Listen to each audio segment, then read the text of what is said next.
So good evening, everybody. Thank you for joining us tonight.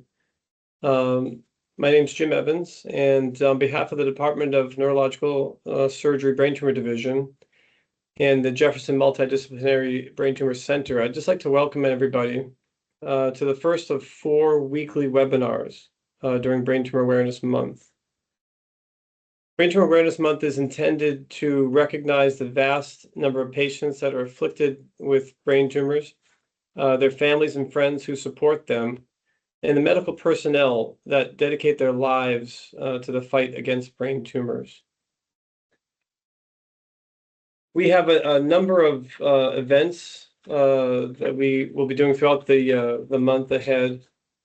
And I've listed some of them here. We have a brain tumor support group celebration in person here at this new Honickman building.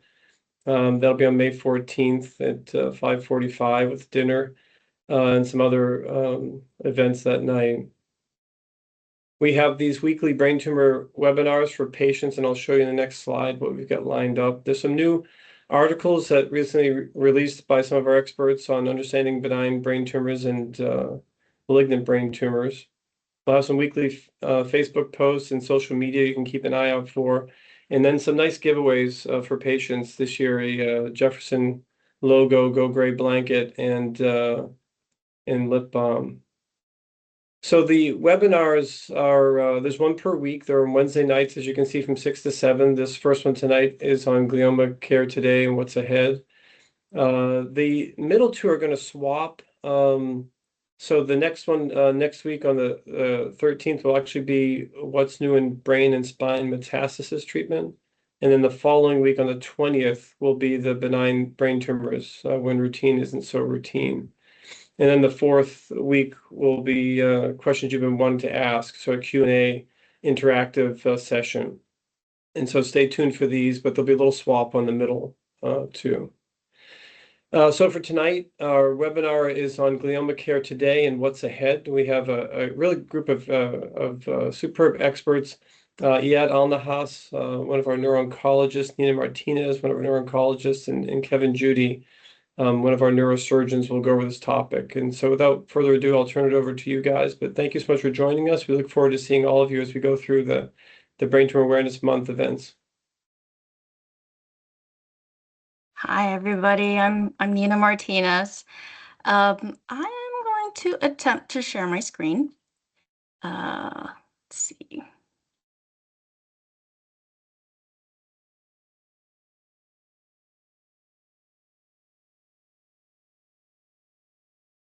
Just 1 second.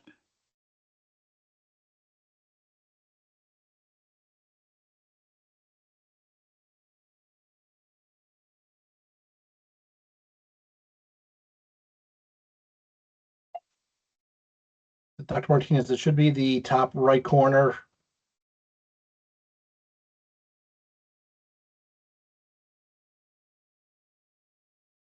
Yes.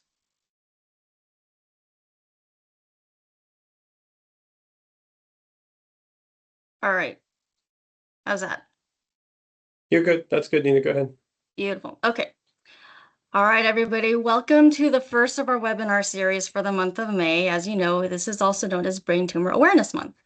And as Dr. Evans had mentioned, each Wednesday we'll host an educational session intended to help you make sense of your diagnosis and update you on some exciting developments in the field. And in doing so, we hope that you will feel less confused and more empowered. I am joined today by Dr. Kevin Judy and Dr. Iyad Al-Nahas, two wonderful colleagues. So let's get started. Brain tumors essentially are rare. We have to remember that. It's estimated that less than 1% of people in the US is living with a brain tumor, and less than 5% of that group has been diagnosed with a glioma. Yet within this small group, small, is a variety of prognoses and treatment options. Why is that? So first, let's define what is a glioma. Wikipedia says it's a tumor originating from glial cells of the brain or the spinal cord. The glial cells are essentially the supportive cells of the nervous system. If neurons are the electrical wiring, then glial cells are the insulating material around it, or the Velcro cords that will support them against your wall, or the surge protector that shields it from spikes in voltage. I mean, that's probably a stretch, but basically that's the idea. Glial cells are important in making sure that the brain works properly, and they work really hard. They need to multiply and divide frequently in effort to keep up with their jobs. And although one group may specialize in insulating a neuron, another group could be destined to supply nutrients.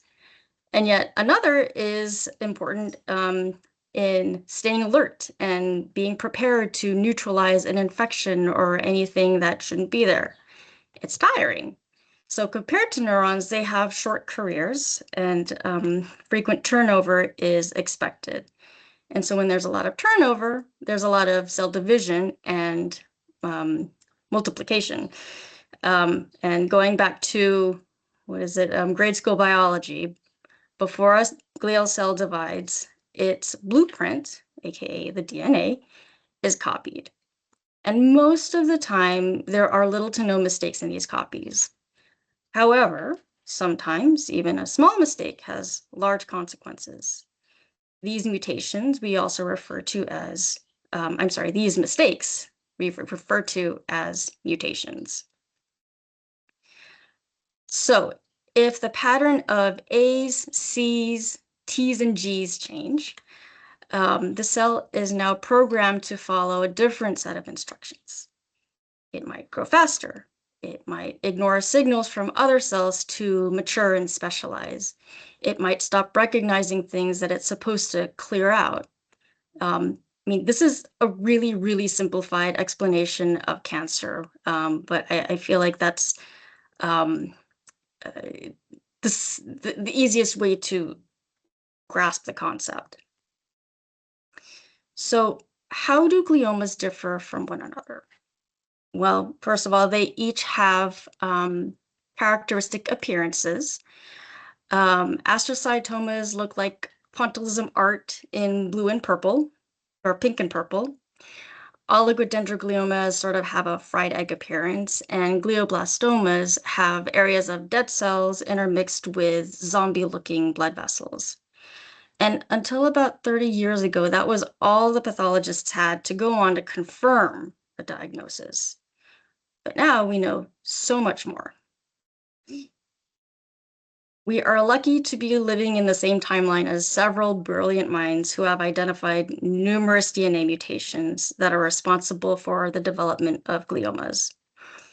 Most of these mutations are highly suspicious for what we call driver mutations, but some of them we're not quite sure about. Two, some of them are not very frequent or consistent. There are certain mutations like EGFR amplification, H3K27M mutation, or loss of the chromosomal parts 1p19q that are consistent enough to be necessary for the diagnosis of certain tumors like glioblastoma, diffuse midline glioma, or oligodendroglioma. One of the more exciting advances in neuro-oncology is the decoding of something called IDH1 and IDH2 genes. These are genes which are important in the regulation of the Krebs cycle, again, going back to grade school biology, which ultimately allows for the release of stored energy. But when it goes wrong, there's a buildup of a metabolite called 2-HG, which indirectly prevents glial cells from maturing. Instead, they end up dividing and multiplying more often because they survive longer than the normal cells, because they're basically stuck in a younger state. Figuring out this downstream effect was a huge deal, as it led to the development of chemotherapy, which essentially blocks the snowball effect and actually can cause IDH mutant tumors to shrink over time. But deregulation of cellular metabolism is just one hallmark of cancer, and there are several others. For example, there's something called the TERP promoter gene. This is associated with a built-in timer that each DNA has. So every time a cell divides, the ends of the DNA get shorter and shorter. But cells that have a mutation in the TERP promoter gene can add time by activating something called telomerase reverse transcriptase, or TERT. And this is an enzyme that builds up the ends of the DNA. It lengthens the DNA, adds more time to the timer. We also have something called CDKN2A and CDKN2B, these tumor suppressor genes. I think that's pretty self-explanatory, but essentially what they do is they block the growth suppressors. Normally, each cell has a certain number of times it can divide and multiply and grow. And there are some outside signals and internal signals that tell these cells, okay, your time is done, you gotta stop growing. But mutations in things like CDKN2A and B ignore those signals. There are some well-known tumor mutation genes called BRAF, EGFR, PIK3CA, which basically tell the cell to keep growing. And then we also have something called VEGF-A, which is a gene that encodes a protein that encourages the development of these zombie-like vessels, so the tumor cells can have more nutrients. Basically, they steal nutrients from the neighboring cells, or they just grow their own blood vessels. Now, you may have heard of something called a TP53 mutation. It's commonly associated with not just gliomas, but also breast, lung, colon, pancreatic cancers. And it's perhaps the most challenging mutation to combat. When this goes wrong, it can encourage tumor cells to adapt, adjust to, or find a way to combat external signals that are trying to kill off these tumor cells, but they also are involved in migration, metastases. And so whoever figures out how to block this without harming the rest of the body is going to be pretty much a hero. And finally, we've got PD-1, PD-L1. PD-1 is a cell surface receptor on immune cells that downregulates the immune system. And we want downregulation of the immune system because otherwise our bodies would break out in hives all the time. But we do want the immune system to be able to recognize things that shouldn't be there, like tumors, and be able to kill them off. And so some tumors are sneaky enough to subdue this reactive activity. You may have heard of something called checkpoint inhibitors. These are also known as PD-1, PD-L1 blockers.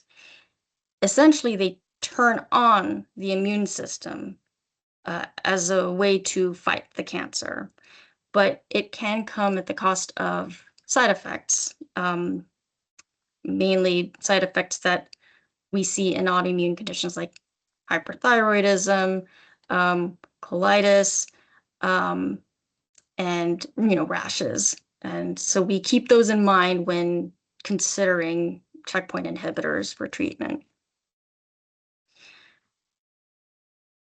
So furthermore, there's also something called an epigenetic phenomenon. And this basically refers to the turning on or turning off of genes without changing the blueprint. sometimes we can use this to our advantage. One of the most known examples in gliomas is MGMT. Some gliomas have a hypermethylated MGMT promoter region. MGMT is involved in DNA repair. It creates an enzyme which helps the tumor cell repair its own DNA. But when it's hypermethylated, that gene does not get encoded properly. So we can take advantage of that. With radiation and chemotherapy, we have a better chance of killing off the tumor faster than it can grow. So I have talked a lot about what makes cancer tick. And I think that it's time to move on to talk about how we can actually treat them. The first and most important thing that we consider is how much of this tumor can we remove. Decreasing the tumor bulk gives us a better chance of doing well. So my colleague, Dr. Judy, is going to give us more information about the techniques that we use now and some strategies to optimize the removal while minimizing side effects and harm. Okay, thank you, Nina. So I'm a neurosurgeon who specializes in brain tumors, and I'm trying to share my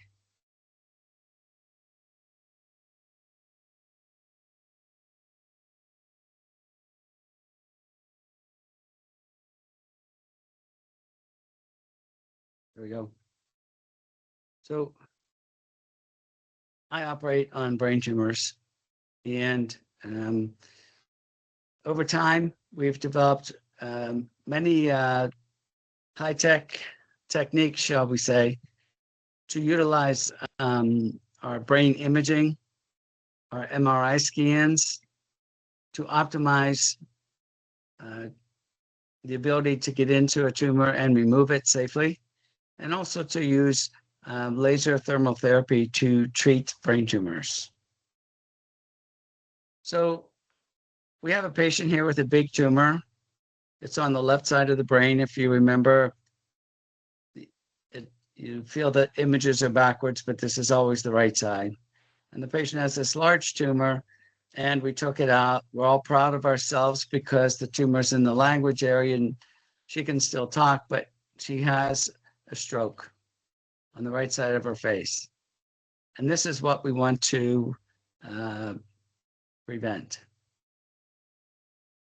So in the MRI world, they are able to actually identify and follow different tracks through the brain. And you see this beautiful picture here with all the colors. The colors are actually very meaningful. They're just like a stoplight where you have red, yellow, and green. So that blue are tracks that run north to south. They run from the top of your brain down your spinal cord.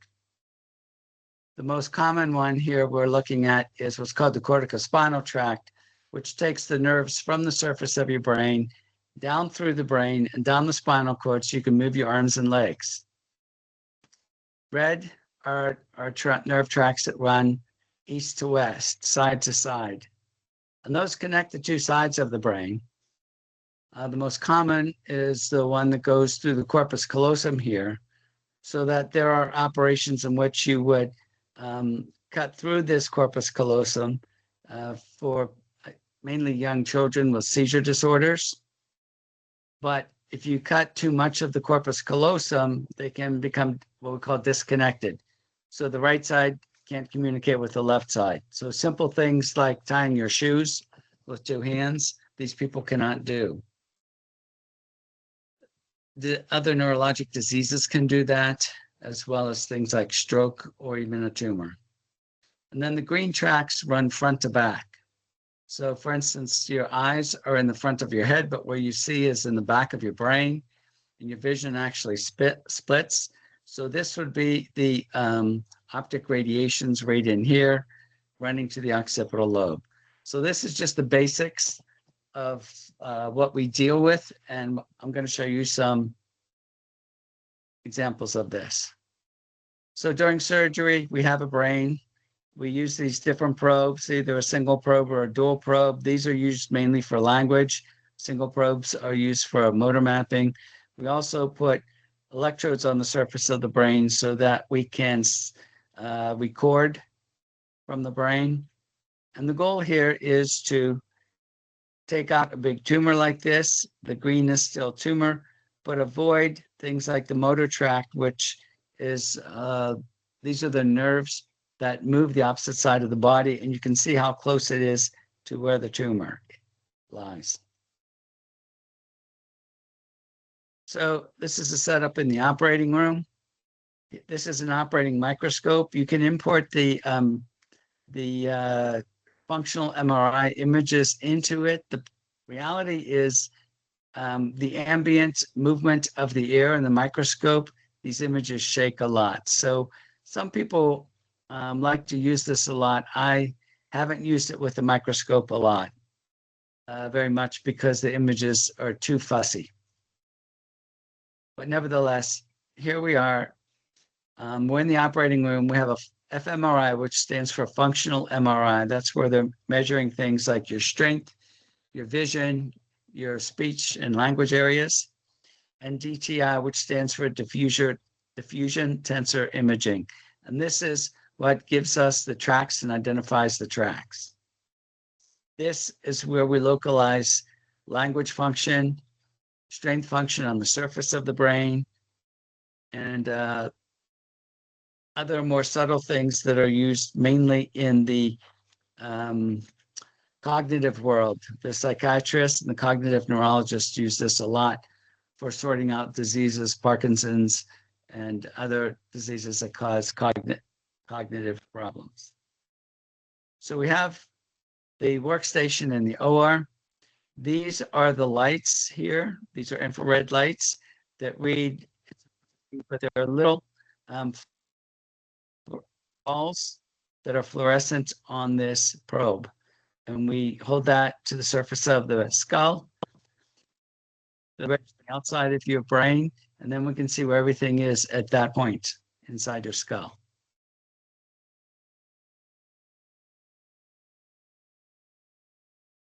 So that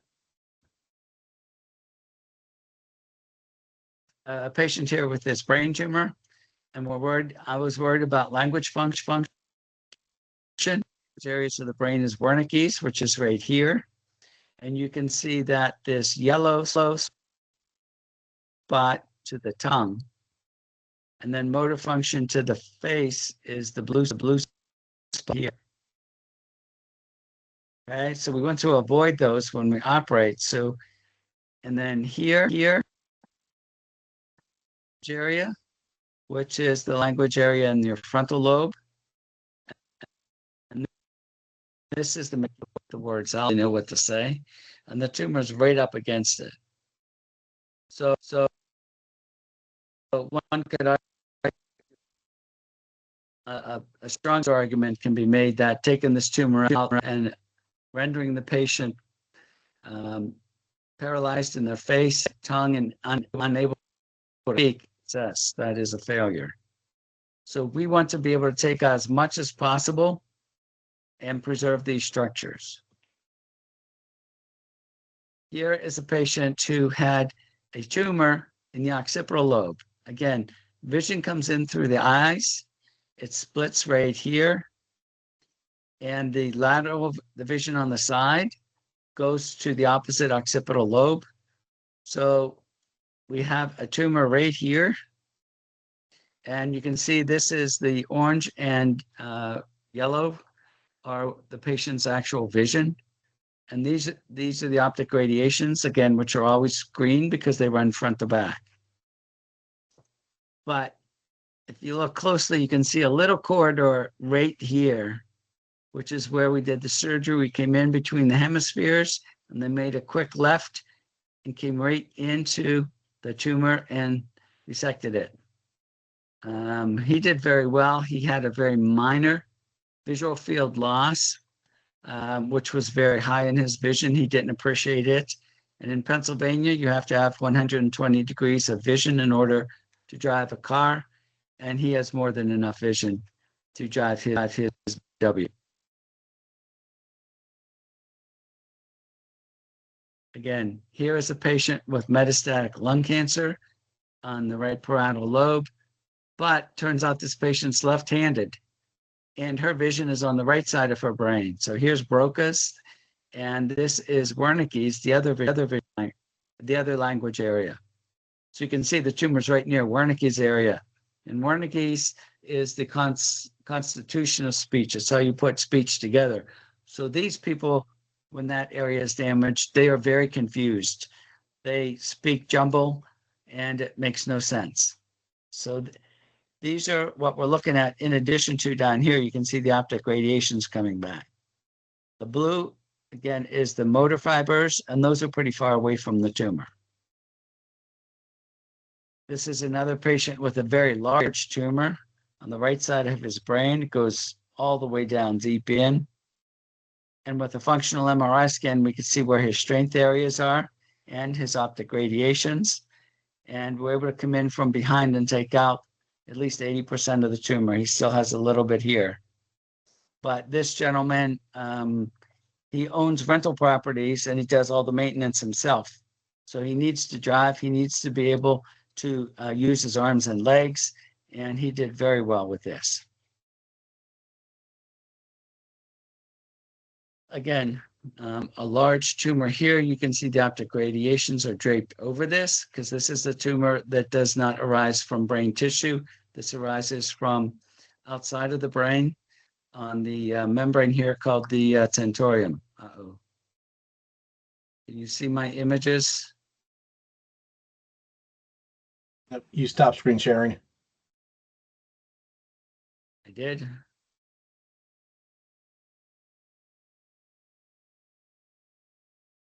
Oh, I closed it somehow.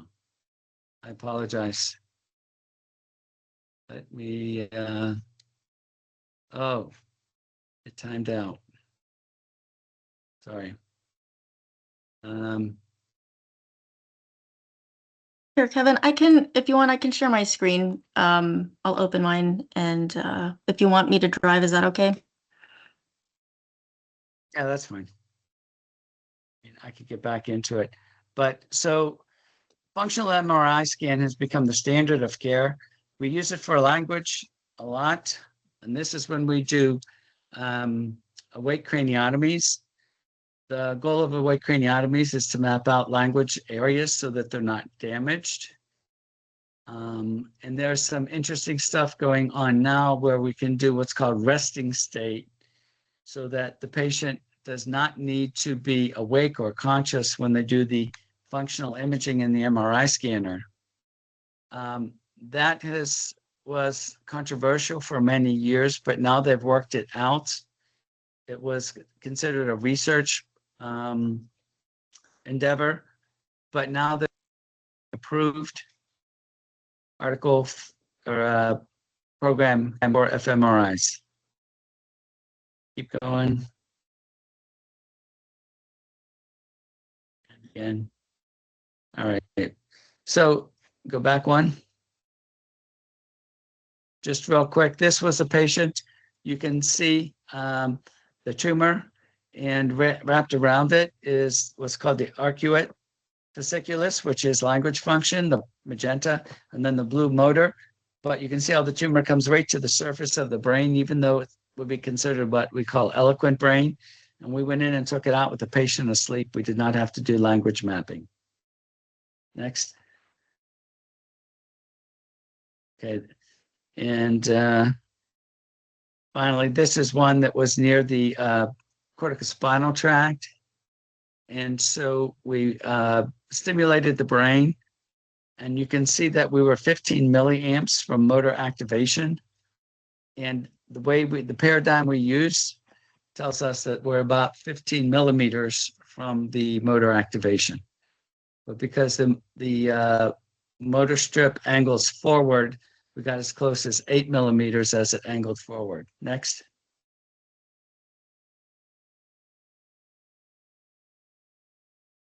And then this is a patient with a brainstem tumor. Here they made the strength areas, the motor strip fibers, red on one side and blue on the other, so you can tell which was which. But this patient had a tumor in his brainstem. And with this information, we were able to go in and take this tumor out, which is important because it was actually a benign tumor. Next.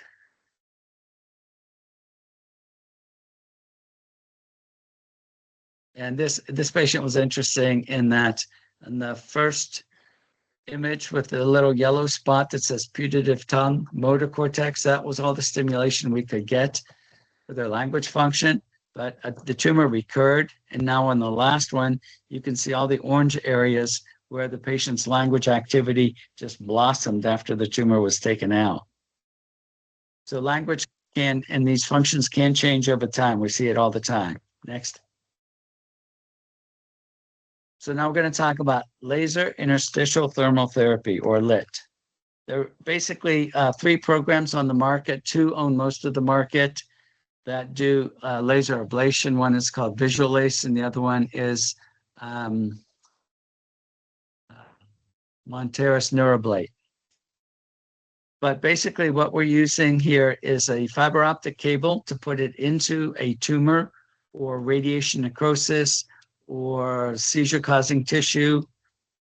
And then we turn a laser on, and it heats up the tip of the catheter. Next. And basically cooks the tissue from inside out. If you look in the image on the left, image C, shows that there's always an area around the laser tip, which is shown in gray.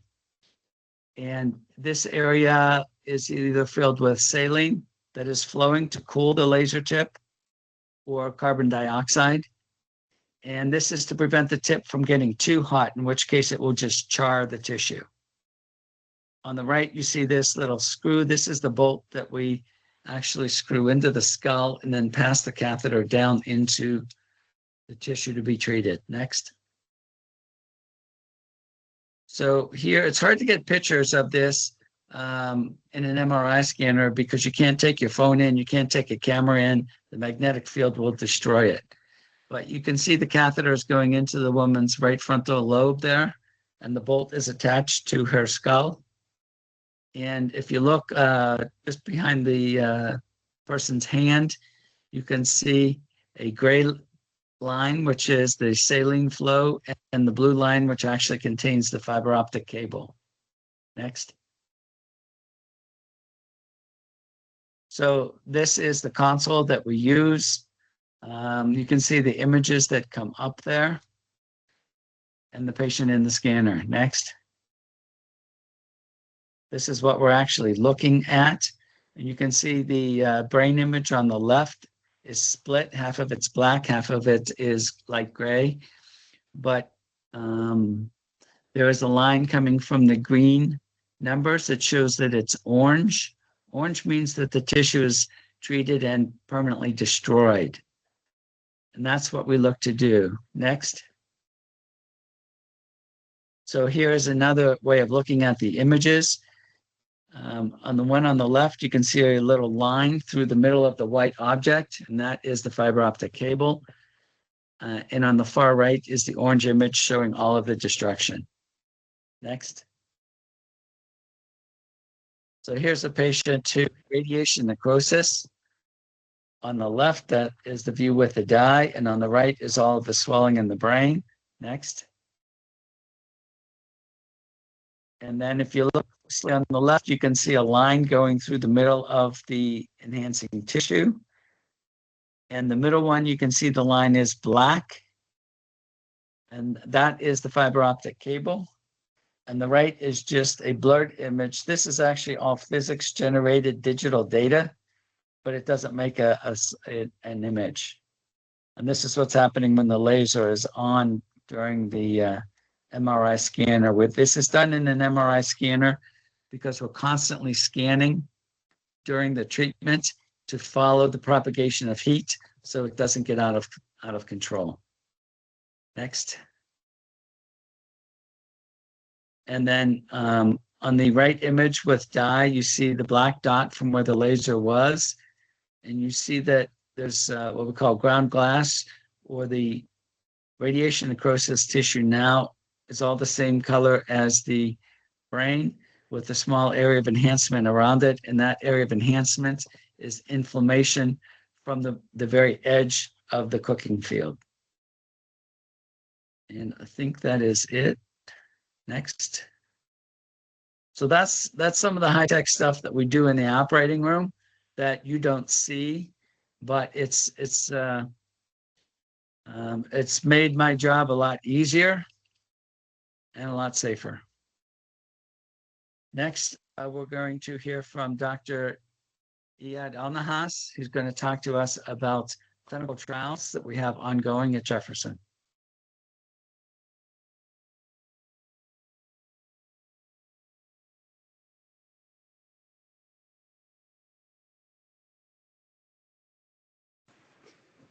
Good evening. I think you can see my screen. Is that right? Yes, we can see it. Okay. Good. So yes, thank you all for joining us this evening for this first of the 4 webinars. Just like Dr. Evans introduced earlier during this session, during the month of May, the Brain Tumor Awareness Month. And I just want to acknowledge, of course, that people on this call may, this particular presentation may not be very relevant to you, just because, as you know, of course, there are a lot of different types of brain tumors.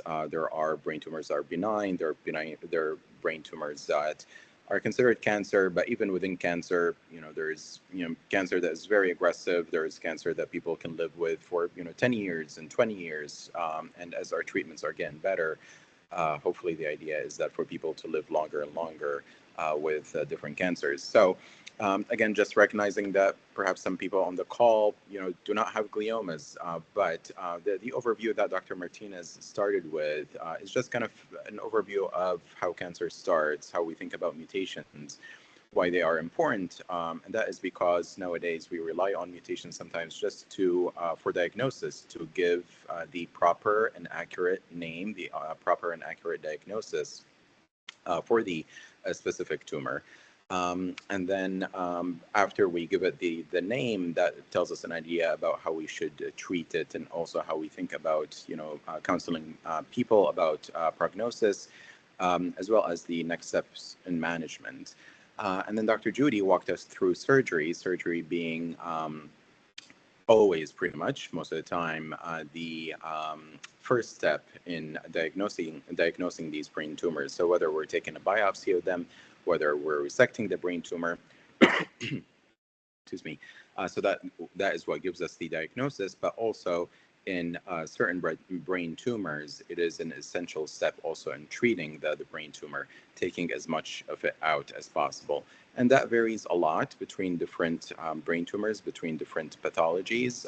There are some tumors that we just want to biopsy because they're very responsive to chemotherapy, or they're very responsive to radiation therapy. And then there are some tumors that we want to take out as much as possible, as safe as possible, because it does give us treatment advantage and gives us what we call survival advantage.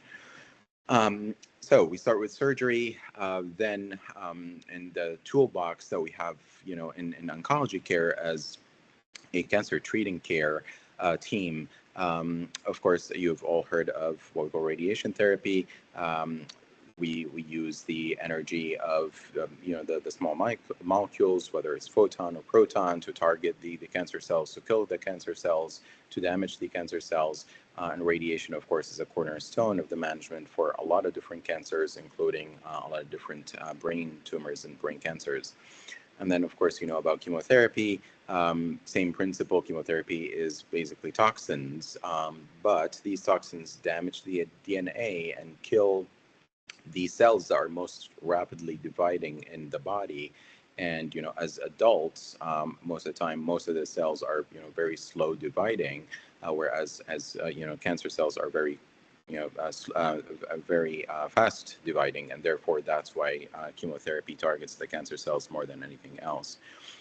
So these are the tools that we've had in our toolbox for quite some time: surgery, radiation, and chemotherapy. Dr. Martinez also alluded to immunotherapy, which is one of the newer modalities nowadays in cancer treatment. And then the idea is that we want to try and stimulate the immune system to join in the fight alongside with the surgery, radiation, and chemotherapy. So we're trying to hit the tumor or hit the cancer from different angles. Immunotherapy really revolutionized how we treat a lot of different cancers. Cancers such as melanoma, for example. Rarely patients see chemotherapy anymore. Most patients now get treated from the get-go with immunotherapy. Immunotherapy is now FDA approved for over 22, 24 cancers. So, immunotherapy really just started in the clinical field, say, in the past 10, 15 years. So there's always advancements, there's always research. You never know when the next breakthrough is going to happen. So for a lot of people who are fighting cancer, or, if you're a loved one of somebody who's fighting tumor or cancer, stay hopeful. There's always, again, a lot of research that we and others are doing, and you never know what tomorrow is going to bring. So all that is just a segue to the other topic that we wanted to touch on briefly today, which is what we call standard of care versus clinical trials. So standard of care, meaning that these are treatments that have been established over the years and established in large clinical trials to be effective against a specific tumor or against a specific cancer, and therefore it has been adopted in clinical protocols that these are treatments that we always use for this specific type of tumor. Standard of care became standard of care because it went through clinical trials. So in medicine, the way a medication gets approved is that we start from very basics. We start by understanding how the cancer works, how we can target the cancer at a cellular level. And then basically we go into animal experiments. We show that this specific drug can be effective against this specific type of cancer because it works on this specific mutation or this specific mechanism. So we start with animal studies. And then once we have convincing data that, okay, this drug actually can hit the target well and can actually target the cancer cells and kill the cancer cells, that's when the drug starts with what we call first-in-human trials. There are a couple of these first-in-human trials. You may have heard the concept of phase 0, which is a new concept, relatively newer concept in cancer clinical trials. The idea is that we want to give, since we're focusing on the brain, of course, I want to give this pill to, this person who has a brain tumor. So we give them the pill, say, 3 days before we know that they're going to go for surgery. And then when they go into surgery, we take a piece of the tumor, and then we actually are able to study and analyze whether this pill, whether this chemical has actually made it into the tumor cells. So we're able to measure the concentrations of the drug in the blood. We're able to measure the concentrations of the drug in the tumor tissue. And then therefore we know for a fact, okay, this drug actually can cross the blood-brain barrier, can get to the brain. This is what we call the pharmacokinetic, just the concentration of the drug. And then there's what we call the pharmacodynamic properties. And what that means is that, all right, we know that this chemical got to the brain tissue, got to the tumor tissue. Did it actually block the target that it was meant to block? So we're able to do fancy testing to see if it actually did what we think it should do based on its mechanism of action. So this is, again, the newer concept that's called phase 0 trials. From there, we go into what we call phase 1. The main point of phase 1 is safety. We're giving this new chemical, this new molecule to human beings that has only been tested in animals before. We want to make sure, the first rule in medicine is do no harm. So we want to make sure that people can tolerate this, that this is compatible with life. This is not going to injure the liver. This is not going to injure the heart. This is not going to injure the bone marrow. So phase 1 is really a focus on safety. And there are different designs for phase 1. And then the idea is that we always start with a very low dose. We start with a small cohort of patients. If they tolerate this dose, we go up to the next dose. If they tolerate it well, we go up to the next dose, and so forth. So phase 1 eventually establishes what we call the maximal tolerated dose. So we always want to give as much of the drug as possible because we think, more is better, more will get to the brain better. But at the same time, we want to make sure that the amount that we're giving is safe. So we establish what we call the maximum tolerated dose, and that is the dose that we take to a phase 2 trial. The phase 2 trial, the main idea of it is that we want to understand if the drug actually has efficacy. So this is where we start looking at things like, did the tumors shrink? How long did it take for the tumor to come back? How long did it take, for the patients to live with this specific kind of tumor? However, phase 2 are relatively smaller scale. A lot of times they involve anywhere from 30 to 50, 60 patients, depending on the design of the study. And if the drug passes that phase 2, we see that, okay, actually there are a good number of people who responded so well to it, and it's been effective and helpful for some of the patients. That's when we take finally the drug to the real test, which is what we call the phase 3 study. So the phase 3 study typically involves hundreds of patients. And typically it does have different groups. So we compare the new drug or the new intervention to the standard of care. We put them head to head. Sometimes we use what we call a placebo. You probably have heard of that, where one pill is the actual drug, the other pill may be just fake pill that's of course safe, because we don't want any bias to come into our conclusions. We want to be 100% sure that what we're doing is actually effective, that these treatments are effective for people. So the way we do science is by eliminating as much biases as possible. So that's why a lot of times we are, patients and also the treating physicians are what we call blinded. So we don't really know what the patient is getting. And again, all that is so that it does not interfere with, how we interpret the data or how we interpret the scans. We're always biased. We always want to, hope that we're helping the person. So, if we know for a fact that the person's actually getting the drug, probably it will interfere with how we interpret the scans, and so that it's in favor of what we want it to be in favor of. So that is the concept of research. So it takes a lot of time, a lot of effort, as you can imagine, a lot of investments, of course, for a drug to start from a concept to finally making it into a phase 3 clinical trial. And then if it passes that test, typically that's when it gets the FDA approval. So all that to say, back to the slide. So standard of care went through all of this, the radiation, the chemo that we use, the protocols that we have established, went through all of that, and then they passed all these tests, and then they established that, all right, they're actually effective against this tumor or against this cancer. So standard of care doesn't mean that it's bad. Standard of care doesn't mean that it's boring. Standard of care does not mean that it doesn't work. Standard of care actually works, and this is why it became standard of care. But we always want to do better, and we always want to continue the journey with new treatments. We always want to, yes, standard of care got us to, additional 5 months of life. We want to see if this new treatment can, double that, can increase, and can build on that. And that is why we do clinical trials. But so all that is to say that both are, very important. Both have their role, both have their time. So some important things to remember, the experimental treatment, the therapy that is being tried in the clinical trial is not yet established. So yes, it is promising. It would only make it into a clinical trial if the concept is actually promising, but we don't know for a fact that would be effective, and that's why it's in a clinical trial. So always keep that in mind. Clinical trials are not always better. They are opportunities. Hopefully they will be better, but just keep that in mind. As we discussed, because there are new agents going into the human bodies for the first time, there's potential for toxicity, there's potential for side effects, and these are things that are very closely monitored in the setting of clinical trials. They offer us new treatment options. They offer new opportunities for patients that may not be yet FDA approved.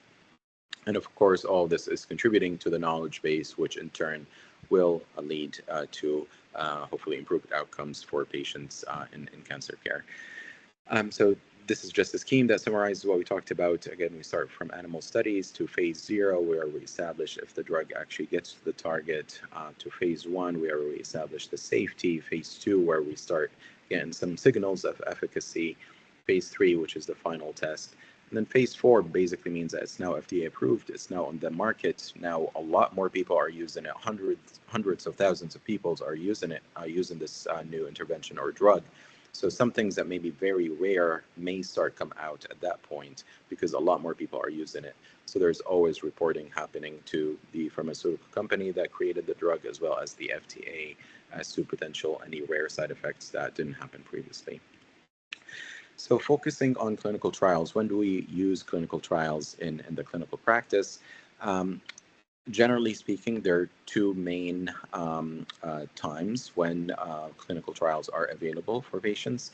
There's what we call the newly diagnosed setting. So as soon as somebody is diagnosed with cancer, they've had their surgery, we establish this is what the diagnosis is, this is what the pathology is.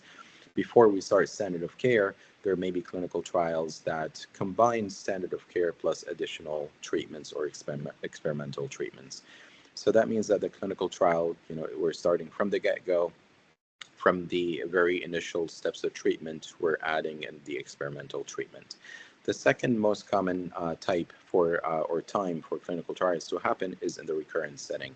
So we do the standard of care, we do the protocols that have been established to be effective, but then we are doing monitoring at some point on the scan. We see results that we don't like that may suggest that the tumor is coming back. And that opens up the opportunity at that time to participate in a clinical trial for what we call the recurrent setting, or the progressive setting. Now that there is progression of the cancer, progression of the tumor, what do we do next? And that's when clinical trials may come into play.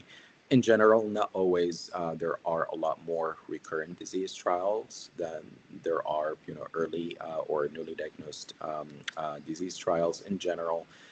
But both exist. I'm not going to go over this in a lot of details. Some of the things to remember is that every institution has its own set of clinical trials. At Jefferson, we have a number of trials that are what we call investigator initiated. So these are ideas that we came up with and we wanted to take them into clinical trial phase. There are also, Jefferson being a big institution, we're part of big national what we call consortiums.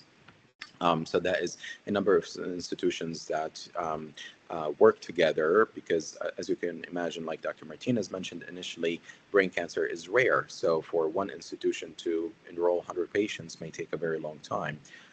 But with team science, as we collaborate together among institutions, the 100 patients we may be able to, enroll together in the clinical trial within a few months. So we are part of a number of national consortiums where we work with other institutions to open clinical trials for patients and add opportunities for patients. And we're always collaborating with pharmaceutical companies that are bringing new trials and new experimental agents to the table for patients. And clinical trials, the other thing to remember, are dynamic. They open, they close, especially like phase 1 or early studies. As we mentioned, we enroll a small cohort of patients. We wait and see that they tolerate the drug well before we can open it up to another cohort of patients. So remember that clinical trials are dynamic. They open, close all the time. There's sometimes pauses just to sit back and look at what we have so far. Is the drug safe? Is the drug effective? Before we can resume enrolling more patients in the trial again. So all that to say that, we and major academic institutions, of course, we try to have as much opportunities for patients as possible. So our trials try to span, all the different diseases, all the different tumors, and the different stages. So for example, newly diagnosed glioblastoma, we have a number of trials. For recurrent glioblastoma, we have a number of trials.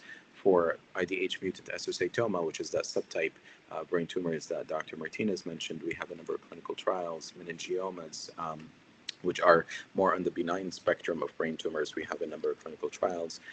Brain lymphoma, etc. Brain metastases, of course, which are cancers that originated from somewhere else in the body and went into the brain.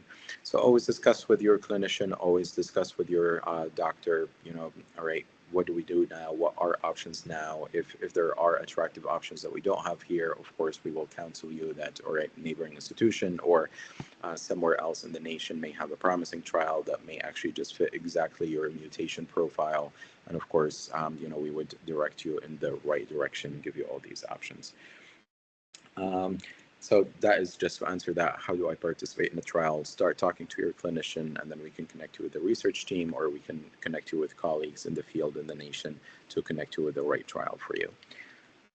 So with that, I know we're running short on time, but thank you all for your attention, and please take advantage again of the rest of the webinars that we have weekly. So we have 3 more that may be more pertinent to your specific type of tumor than the glioma today.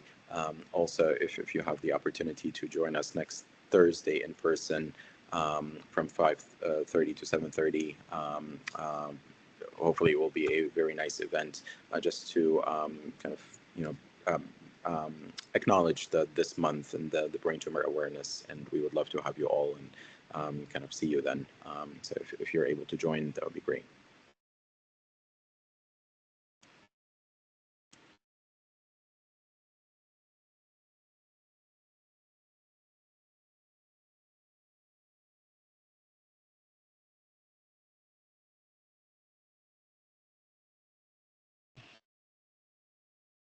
All right, we have a few minutes left. If anybody has any questions, please use the question and answer, the Q&A button on the menu bar, and see if we can answer any questions real quick.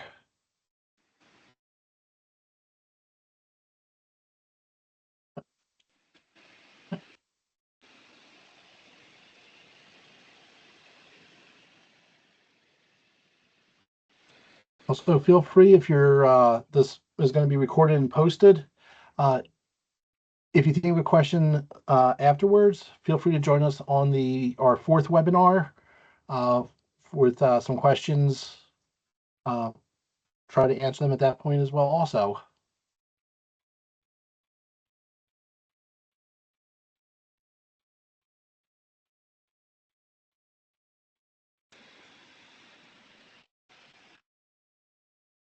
So we just had one question come in. It is, what trials are we currently conducting? Dr. Martinez, Dr. Alhaas, do you have any information on that?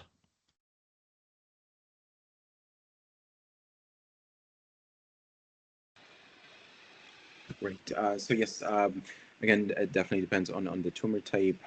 We do have the list that was there on the slides, and the Sydney Kimmel Cancer Center through Jefferson does have a webpage that is always updated, where one can just specify, okay, brain tumor, and then list all the brain tumor trials that are available at Jefferson.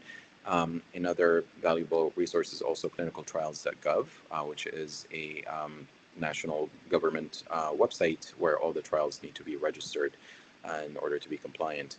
So that's and it's easy to search with keywords and location and all that. And of course, ask your clinician, ask your physician, ask your team. We can always direct you in the right direction. Great, thank you. Another question came in. What new medical treatments for gliomas do you find most exciting or promising?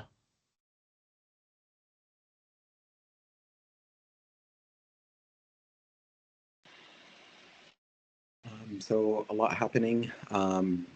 Again, depends on the tumor subtype. As we discussed, immunotherapy had been a hot topic for quite some time and still is. We have struggled with getting immunotherapy to work specifically in the brain, just because the brain is, we call it privileged. It's somewhat, isolated from the immune system. Our understanding of that is evolving, of course. But we haven't given up on immunotherapy yet. There are a lot of different approaches of immunotherapy. There are local vaccines, the checkpoint blockers that Dr. Martinez mentioned, a lot of different subtypes of immunotherapy. So that's still, they're something that we're looking forward to, especially in different combinations. For example, one of the trials that we're conducting now, or we're participating in now, combines Optune, which is a tumor treating field, with immunotherapy. The idea is that the tumor treating fields can create this environment that attracts the immune system to the brain and to the tumor. So that's only one example. There are a lot happening, viral therapies, focused ultrasound, a lot happening in the field. And again, your physician will always try and direct you to promising trials and agents.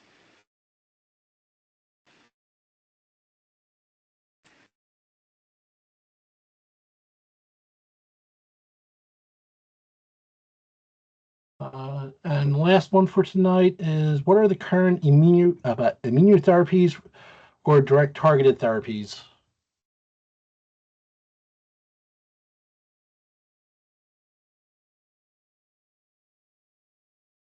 Well, I'll take that there are a question. lot of Oh. immunotherapies and direct targeted therapies. Most of the immunotherapies are looking at a specific target.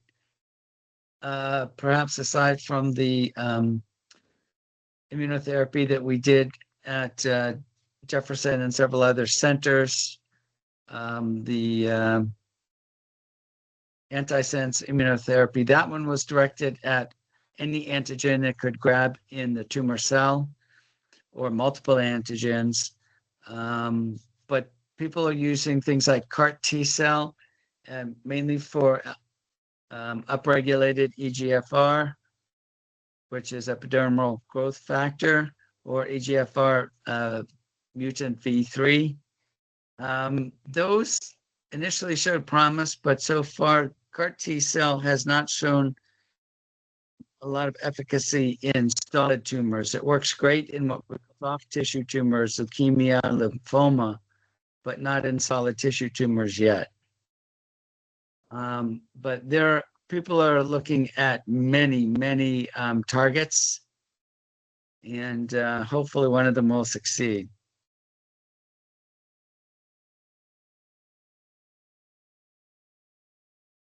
Great. Thank you, Dr. Judy, Dr. Alhaas, Dr. Martinez, Dr. Evans. I appreciate everybody who joined us tonight. This session is recorded and we will post it once it is finalized. Look forward to seeing everybody next week and the following weeks after for the rest of the webinars. In the chat real quick, there was a link posted for the in-person brain tumor support group. Come down and see your favorite providers in Center City, see the new Honickman building, have a little bit of fun, and meet some patients and be part of the family. Any questions, feel free to reach out at tumorscheduling@jefferson.edu. Thank you and have a wonderful night.